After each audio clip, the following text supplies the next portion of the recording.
Pega a visão do canal do Guerreiro. As mensagens que esses devocionais que eu passo para você, eles são objetos de estudo, cultos de ensinamento e de detalhes que vão ocorrendo no dia a dia, né? Por exemplo, hoje é sexta-feira e na sexta-feira passada, num dos louvores no encontro do Dom Celeste na Adebras Bonilha, Deus começou a falar comigo a respeito do vaso, né? Até inclusive estava a Heloína e a Shirley, que coordena alguns departamentos na Adebras Libânia, e nós até falamos de uma peça que uma vez nós fizemos sobre o vaso, né, com um louvor do Diante do Trono, e quebraram o vaso lá na igreja. Foi um negócio maluco, mas foi uma bênção que a mensagem foi passada para aqueles que estavam presentes. E ontem, quinta-feira, hoje é sexta-feira, eu estive na casa do Boaz, esposo da dona Dalgisa, que está fazendo o vestido para minha filha, ornamentando o vestido de noiva da minha filha. E nós estávamos ali conversando acerca do vaso, né? Então Deus vai falando, e hoje eu quero fazer um breve devocional sobre o vaso na mão do oleiro, né? Está em Jeremias. Então o que eu quero dizer para vocês? Deus vai falando, você tem que ficar atento, que Deus fala conosco o tempo todo, está falando contigo agora, né? Num louvor, numa ministração, numa conversa entre homens de Deus, ou diante de circunstâncias ocasionadas no mundo em que nós vivemos, Deus sempre fala. Veja que a maioria das ministrações de Jesus Cristo, você pode ver que ele pegava a circunstância externa e fazia uma pregação. O jugo desigual, provavelmente ele viu ali um animal com um jugo desigual e usou aquela ilustração para poder trazer uma mensagem para aqueles que... E assim a gente procura imitar o mestre. Amém? Jeremias 18, versículo 1 a seguir. A palavra do Senhor que veio a Jeremias dizendo: levanta-te e desce à casa do oleiro, e lá farei ouvir as minhas palavras. E desci à casa do oleiro, e eis que ele estava fazendo a sua obra sobre as rodas.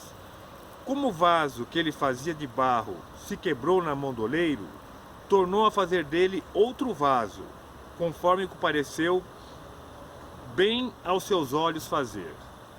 Então veio a mim a palavra do Senhor dizendo: não poderei eu fazer de vós como fez este oleiro, ó casa de Israel?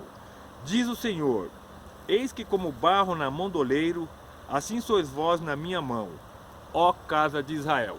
Era uma mensagem profética para Israel, mas como nós somos a igreja, é a Israel espiritual, cabe a cada um de nós também compreendermos. É um assunto que, como eu falei, é um devocional. Seria muito extenso falar sobre todos os processos, mas eu queria atentar ao vaso na sua característica inicial, quando o oleiro pega o vaso. Eu queria falar sobre 4 elementos básicos que compõem, que estão misturados nesse barro, que é necessário ser tirado para que a excelência da utilidade dele seja alcançada. O primeiro elemento que o oleiro extrai do barro são detritos animais. Detritos animais que às vezes estão misturados ali no barro. O que são os detritos animais? São as obras da carne: prostituição, impureza, lascívia, idolatria, feitiçaria, inimizades, contendas, ciúmes, iras, facções, dissensões e partidos. Não pode compor porque vai dar problema. Onde ele for colocado, na igreja, na vida dele pessoal, isso dá problema. Então, detritos animais estão ali misturados no barro. Outra coisa também são raízes. Raízes de planta, aqui nós temos aqui, ó, uma raiz aqui, ó. Raízes, né, que vem às vezes misturado no barro, também tem que ser tirado. O que representa essas raízes? São as religiões que existem na vida de muitas pessoas, né? Sabe aquele... Você já ouviu falar do Teorema de Gabriela? O Teorema de Gabriela é: eu nasci assim, eu vivi assim e eu vou morrer assim. Característica de muitas pessoas em determinadas religiões. Não, eu nasci nessa religião, eu vou viver nessa religião, eu vou morrer nessa religião. Então são raízes que às vezes precisam ser tiradas para que a pessoa alcance a plenitude daquilo que Deus tem a fazer através da vida dela.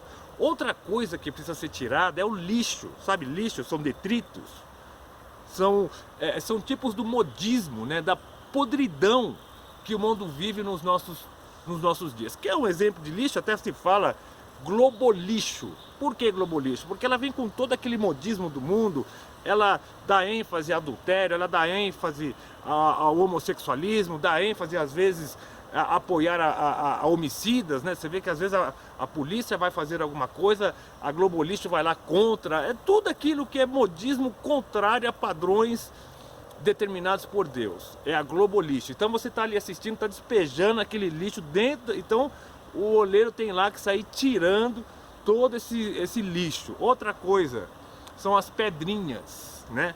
Ali no barro tem as pedrinhas. O que são as pedrinhas? São tipos de conceitos e preconceitos humanos acerca de Deus, acerca da religião, acerca da sociedade, sabe? Como paradigmas. Sabe o que são paradigmas?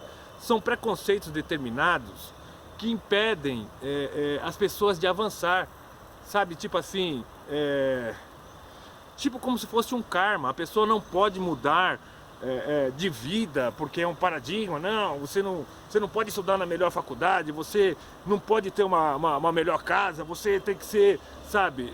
Ser medíocre não é uma palavra ofensiva. O medíocre é uma pessoa na média. Isso é mediocridade. Ela não avança para o melhor de Deus para a vida dela. E isso são pedrinhas que precisam ser tiradas, que constroem muros ao redor da pessoa, e ela deixa de avançar. Olha, você não pode estudar naquela faculdade porque ninguém nunca... Você não pode ser um empresário porque nunca ninguém foi empresário na tua família. Você não pode estudar nessa faculdade porque ninguém nunca estudou. Sabe, são paradigmas colocados pelo homem. Essas pedrinhas precisam contra Deus, sabe? Ah, não, você... os cientólogos sempre vão achar, não tem como compreender a Deus. A ciência, não, são paradigmas que tem que ser quebrado, fazer um paralelo e caminhar junto. Paradigmas tanto da ciência para Deus como de Deus para a ciência, que muitas vezes se testificam e ficam aqueles paradigmas. O homem surgiu dessa genealogia, não, surgiu disso. São paradigmas que precisam ser quebrados, e o Espírito Santo de Deus tira essas pedrinhas e ilumina a mente das pessoas. Para finalizar, Atos, capítulo 9, versículo 11 a seguir. E disse-lhe o Senhor: levanta-te e vai à rua chamada direita, e pergunta em casa de Judas por um homem de Tarso chamado Saulo, pois eis que ele está orando. E numa visão ele viu que entrava um homem chamado Ananias, e punha sobre ele a mão, para que tornasse a ver. E respondeu Ananias: Senhor, há muito ouvi acerca deste homem, quantos males tem feito aos teus santos em Jerusalém. E aqui tem poder dos principais dos sacerdotes para prender a todos os que invocam o teu nome. Disse-lhe, porém, o Senhor: vai, porque esse é para mim um vaso escolhido, para levar o meu nome diante dos gentios e dos reis e dos filhos de Israel. Paradigma quebrado. O próprio Ananias falou: não, esse homem não pode, ele era um fariseu árduo que perseguia a igreja, e Deus quebrou esse paradigma. Quem está falando sou eu, vai lá porque é um vaso escolhido. E assim é nas nossas vidas. Eu não sei, aí nós compreendemos a criatura da criação. Criatura é o barro bruto. Criação é o vaso trabalhado pela mão do oleiro. A criatura não é autossuficiente para se transformar em vaso, mas se ela deixar o oleiro apertar para sair toda os detritos animais, as raízes, as pedrinhas e o lixo, se torna um vaso de honra na mão do mestre. Pega a visão do canal do Guerreiro, um ótimo feriado, aproveitem para recompor as energias e cuidado nas estradas, vai devagar, vai e volta, amém? Compartilha essa mensagem, dá o teu like e um feriadão abençoado para vocês que irão viajar. Eu não vou viajar, vou ficar aqui em São Paulo. Bom dia.